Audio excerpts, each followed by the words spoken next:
In this video, we're going to be covering the 14 facial bones. So once again, our skull is divided into a cranial division of 8 bones, and then the facial division that includes 14 bones. So we'll start off with our lower jaw, which is the largest bone of the face, and this is called the mandible. So our mandible provides our lower jaw, it holds our lower bottom teeth, and there's a couple structures that I want you to know about the mandible. So on the front here you can see this hole and this hole. Those are your mental foramen. And so mental means chin, foramen hole once again, and that's going to provide passageways for nerves and arteries. So that's your mental foramen. Then if you look here, this process here on the lateral aspect of the mandible, you find the coronoid process. So the anteriormost process is that coronoid process, and that does not articulate with any bone, but what it does is it provides muscle attachment for muscles of mastication, which means to chew. Then if you look posteriorly, you can see this process here is called the condylar process.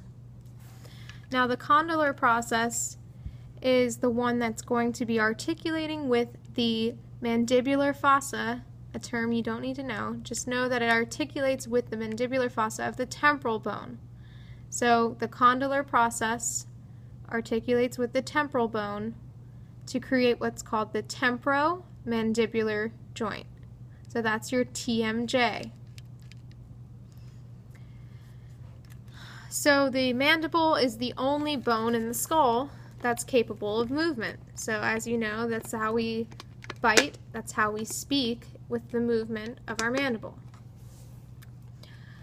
Better yet, that's how we articulate. So that's it for the mandible. And to note, there's only one mandible. So it's one of the 2 facial bones that are not paired. The other one is going to be your vomer, which provides this nasal the inferior portion of the nasal septum there. So those 2 are your only unpaired or non-paired bones of the face. So then we'll move on to our upper jaw, and that's going to be the 2 maxilla. So all of the other ones, like I said, besides the vomer and the mandible, there will be 2 of them. So a right and a left. So here we have the maxilla, which holds our upper dentition here. And here you can see the suture line there, so that's the border of our maxilla. And then it comes up and it's providing the medial inferior aspect of your orbit. Now if you look here, you can see a hole there, and just like we had a supraorbital foramen provided by our frontal bone, we have an infraorbital foramen provided by our maxilla bone on either side. Okay. So the next bone we will talk about is our zygomatic. And so here, that's going to be our cheekbone. So they're paired, so there's one on both sides. You can see where it's fusing here with the maxilla. And then we talked about the zygomatic arch in the previous video. So your zygomatic bone here has a temporal process that articulates with the temporal bone at the zygomatic process. So the zygomatic process of the temporal bone and the temporal process of the zygomatic bone fuse together to create the zygomatic arch. So that's as much as I want you to know about the zygomatics. Then we have, moving upward, we have our nasals. So here you could see our 2 nasals, and those 2 bones are going to provide you the bridge of your nose. Now if you noticed, there's no nose here, and that's because if you remember, most of the nose is actually made of hyaline cartilage. So that's why when you see skulls, they have this strange looking appearance, because it's not representing the hyaline cartilage that would make the structure of the nose. So here you have your two nasals. Then if we look down the center, we talked about the vomer. So that vomer is there down the center of the nose, creating the inferior portion of the nasal septum. And we said that the superior portion comes from that ethmoid bone, the perpendicular plate of the ethmoid bone. Now when we look inside the nose here, you can see this one here.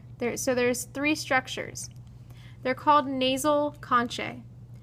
So the inferior nasal conchae is actually a part of the facial bones, and it actually looks like it's coming off this maxilla. So the inferior nasal concha are considered a part of the facial division of the skull. Now there's two more up there. There's a superior and a middle, and those are considered a part of the ethmoid, so they're a part of the cranium because they are coming from the ethmoid bone. Now the ones that I will be testing on are the inferior nasal concha. So you can see in here that it has a bit of a curled appearance to it. And that's because these function to swirl the air around in the nasal cavity. And it does so to warm or cool the air, humidify the air, and filter the air for debris. Then we have, if you look towards the medial aspect of your eye, you have this very small bone right here. So this bone right here, that's called your lacrimal. And again, it's a paired bone, so you have two, one on each side. And in there, you should be able to see here a little canal. That would be your lacrimal canal, and that's where your tear duct travels through, also known as your lacrimal duct. So that is going to be your lacrimal bone.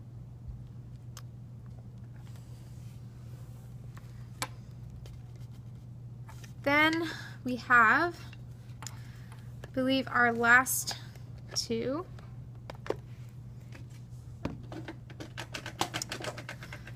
And those are going to be your palatines. I'm going to remove the mandible here so we can get a good look at it. So the maxilla here actually fuses in the middle, in the midline there. And it's also providing you under here, if you look at the roof of the mouth, it provides you the anterior portion of your hard palate. So then if you look at the posterior portion, you have two bones back here that are called your palatine bones. So you can see the suture lines there and down the middle. So you have your two palatine bones there. And so those are providing you the inferior portion, the posterior portion of your hard palate. Now people with that, children that are born with cleft palate, either the maxilla and the palatines have not fused in these children. So I believe that concludes our facial bones. And so we had the mandible here, that's providing our lower jaw. We have the two maxilla here and here. We have the two zygomatics, so one there, one there. The nasals up here. The vomer right down the middle of the nose. The inferior concha on either side. Your lacrimals here, and your palatines down there.